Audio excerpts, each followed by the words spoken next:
Got an email from a personality that I've worked with for quite some time and asked for my help in talking to the program director about how he can get the PD to change the music on his show. Here's what he wrote. I'm on a music station and it's like the songs repeat day after day, almost in the same order. It's just not interesting enough to get me excited or to interact with. In fact, it's painful for me and has been the same for listeners. If I'm going to put in the work to come up with fresh ideas, shouldn't the PD programming the music also keep things moving with the playlist? How can I hold an audience when the music is boring? I want to take this up with the PD and the consultant, but I don't want to cause a problem, so how should I approach it? Once I challenged the PD a few years ago, and it got kind of nasty. What do I do? Okay, well, first of all, perspective. This is a common concern from a lot of personalities. You're not the first, and you aren't going to be the last. In fact, some program directors have the same issue as well. They get tired and bored with the music that they're programming. Now, sometimes the music really isn't on target and does need to be addressed, but it's probably either your perspective or a combination of those two things. Remember, you don't listen to the radio like a typical listener. You're listening for multiple hours a day, 3 hours, 4 hours, 5 hours, whatever it is, every day. That's 20 or 25 hours a week, not counting the times you tune in when you're not on the air. How much do your best listeners hear you? A fraction of that. Your very best listeners may listen 90 minutes a week to your show, if you're lucky.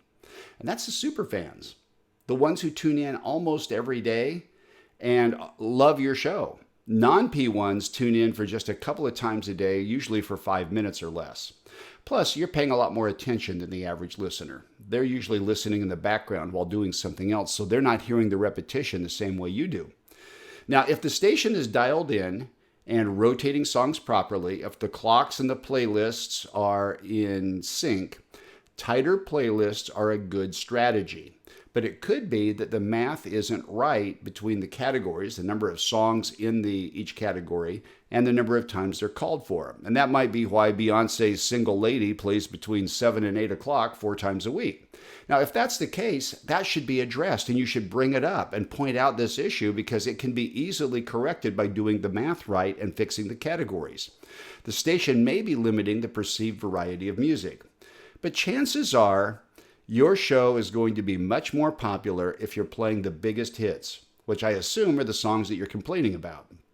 Now, playing even a classic song hundreds of times or thousands of times will make it a little less interesting for you. It won't be quite as exciting, but it's not the same for the audience. They love hearing their favorite songs.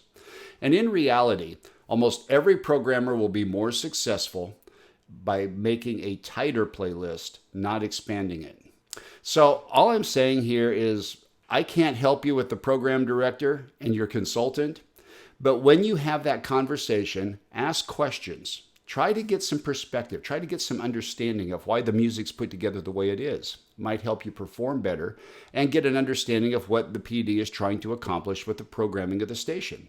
But whatever the outcome, remember that your job is to be a pro. Make every song sound great. You have to get into a mindset that this is the first time you've played it and you can't wait to share it with your audience. It's the same responsibility an actor has on Broadway in a hit play, and they're performing the same lines day after day, sometimes many times in the same day, for years and years and years. The content is the same, but the audience is different. The music library isn't built for you. It's not built for personalities. It's not built for employees. It's not even built for the program director. It's put together for the listener, and your job is to give the listener a great experience.